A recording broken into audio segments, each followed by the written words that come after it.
त्यांचं नाव, त्यांचं प्रभाग कुठल्या प्रभागामध्ये आहे आणि मतदान केंद्र कोणते आहे हे त्यांना या मताधिकार मोबाईल ॲपच्या माध्यमाने उपलब्ध होणार आहे.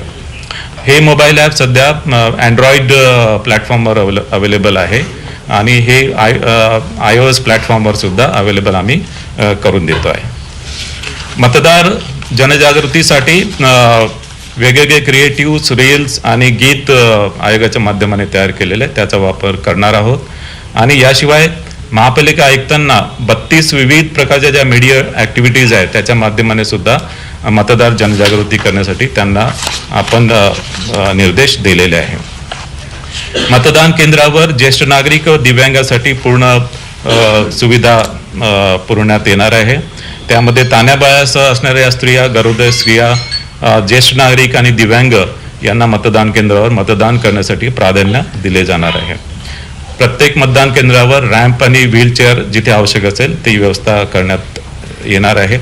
आणि प्रत्येक मतदान केंद्रावर जे अश्युअर्ड मिनिमम फॅसिलिटीज आहे त्याच्यामध्ये विजेची व्यवस्था आहे, पिण्याचं पाणी आहे, सावलीची सुविधा आहे, शौचालयाची व्यवस्था आहे, या सुविधा उपलब्ध आहे. काही मतदान केंद्र हे आदर्श मतदान केंद्र म्हणून असतील आणि काही मतदान केंद्र हे पिंक मतदान केंद्र किंवा गुलाबी मतदान केंद्र असतील. या मतदान केंद्रामध्ये मतदान केंद्रातील सर्व अधिकारी कर्मचारी, सर्व सुरक्षा कर्मचारी हे महिला असतील. या निवडणुकीसाठी निवडणूक निर्णय अधिकारी म्हणून 290 अधिकाऱ्यांची नेमणूक करण्यात आलेली आहे आणि सहाय्यक निवडणूक निर्णय अधिकारी म्हणून 870 अधिकाऱ्यांची नेमणूक करण्यात आली आहे. याशिवाय या निवडणुकीसाठी 1,96,605 इतके कर्मचारी निश्चित करण्यात आलेले आहे. प्रचार कालावधी संपल्यानंतर मुद्रित, इलेक्ट्रॉनिक आणि समाज माध्यमाद्वारे प्रचारविषयक जाहिराती प्रसारित करता येणार नाही. या निवडणुकीसाठी मतदान समाप्तीच्या 48 तास अगोदर प्रचारावर निर्बंध राहणार आहे.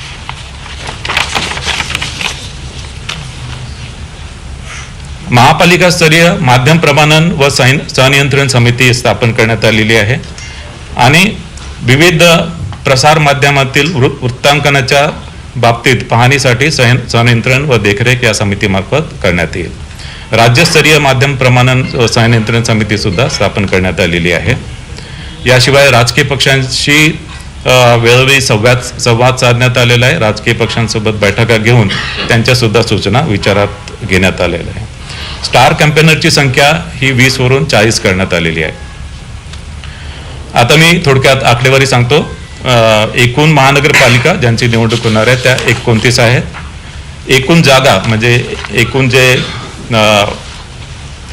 एकूण जागा ज्यासाठी निवडणूक होणार आहे ते 2,869 जागांसाठी निवडणूक होणार आहे.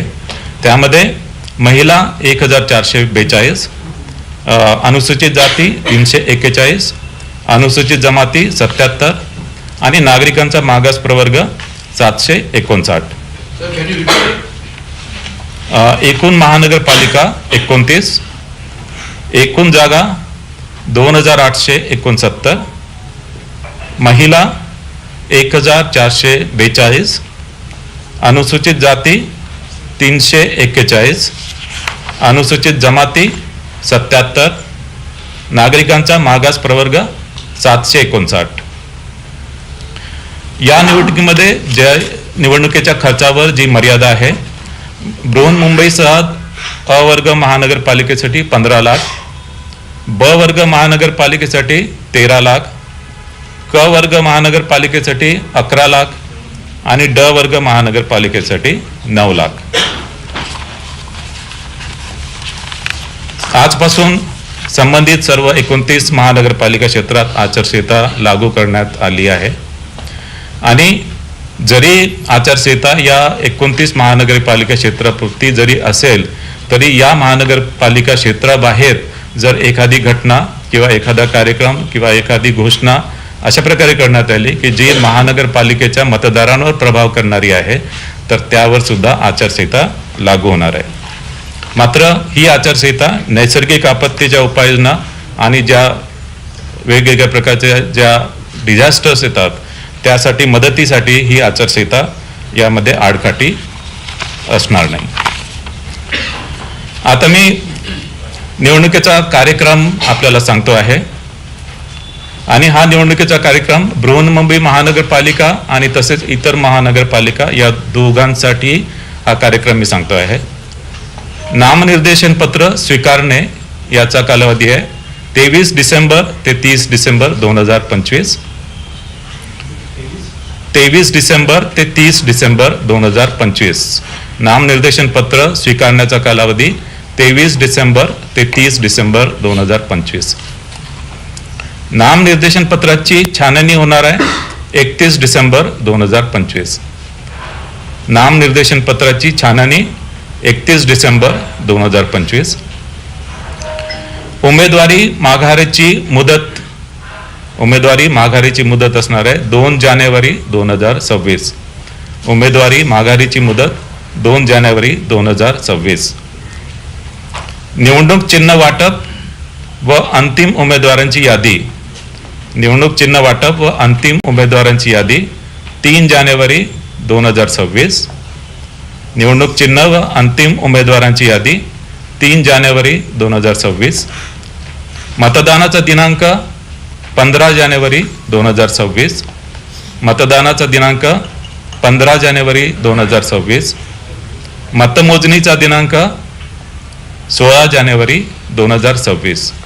मतमोजणीचा दिनांक 16 जानेवारी 2026. आता मी परत शेड्यूल सांगा.